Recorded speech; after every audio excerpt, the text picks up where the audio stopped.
Good morning, guys. I just want to do a quick video update of some garage happenings and what's going on.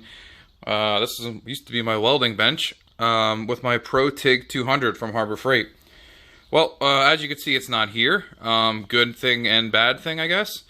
So I just wanted to kind of get right into it. One of the reasons why I bought this welder was because it had the 1 year no risk trial, and I wanted to kind of get my feet wet when it came to TIG welding, because I had never TIG welded before. So I took the leap and bought the machine, and I feel like running that machine, I got a good foundation of TIG welding.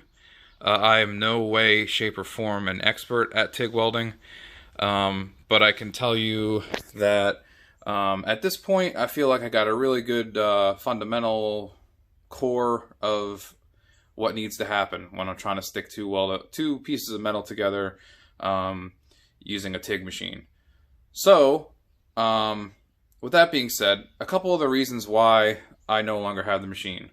First reason is this right here. The argon. So the TIG 200 had no flow control, post-flow control, once you let off the pedal. To some, that's really not that big of a deal. But for me, I was trying to weld as much as I could, as often as I could, to get better, to get experience, and I was killing these bottles like every second week. The regulator was down around 15, so I wasn't like over chooching on the argon, but I feel like for this machine, after I let off the pedal, I was probably getting close to 10 seconds of post flow with my argon, and it was just every time I let off, I was just cringing because of the amount of argon that was coming from the machine. And ultimately I was welding a bunch, and it was just, I'd have to go fill the bottle every time, and I was traveling to get the gas, and for me it was expensive. I've talked to a couple of my friends. They said their fill-ups were half of what I was paying. I don't know if I was getting ripped off or what, but at the end of the day, I don't have the machine anymore, and it's not anybody's fault, really. There's nothing wrong with the machine, I guess. I didn't have any problems per se with the machine. I will say that between the argon, with the lack of post-flow control, this really isn't uncommon, but scratch starting on aluminum, I had to get used to that, which, again, wasn't a super big deal.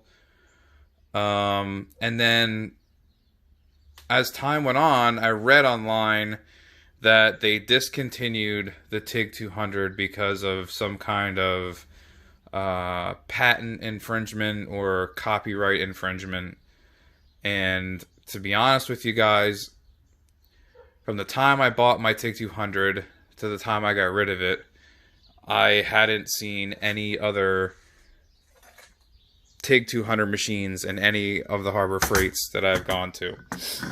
So I don't know if that just speaks to the popularity of the machine, or speaks to the fact that they stopped producing them early on because of the lawsuit, which I think was between Harbor Freight and Lincoln. Something to do with the design, or the case design, or something. I don't know. But at the end of the day, I didn't want to have a machine that I wasn't going to be able to get parts for, and have no support if something broke. I did have the 2-year extended service plan, but if they were no longer making the machine, then a 2-year extended service plan wasn't going to do me any good. So I decided that I was going to return the machine within my 1 year risk-free trial and get my money back. And I did, with a little bit of apprehension from Harbor Freight because the store managers didn't know the policy. But I called Harbor Freight corporate and spoke to my district manager of both of the stores, and he assured me that I could return the machine for a full refund. And ultimately, when I took the machine in, the store manager still wasn't aware of the policy, and actually had to call the district manager, and the district manager was like, yep, you have to take it back. So I got my money back.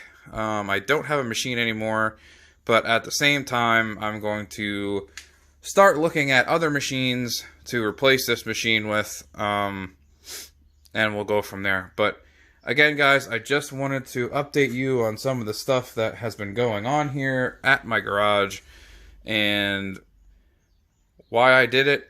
But you know, at the end of the day, I feel like if I was going to have a machine that was no longer made and was unable to get parts for it, you know, I didn't want to be put in a position where I was going to have no machine or a down machine and no way of repairing it and be out of essentially $900 to $1,000. So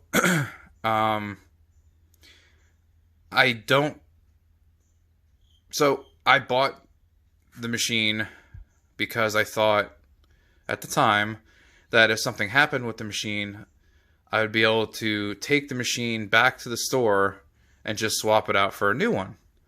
But this goes back to what I said earlier. Ever since I bought the machine, I had never seen a Pro Tig 200 in the store. So that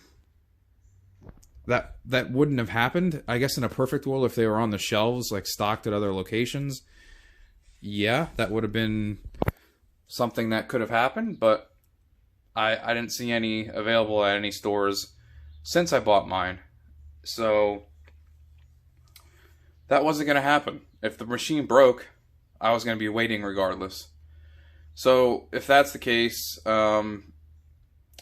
everyone recommends the AHP, the Everlast, the Eastwood. Eastwood's actually local to me in Pottstown. They're probably like a half an hour away from me.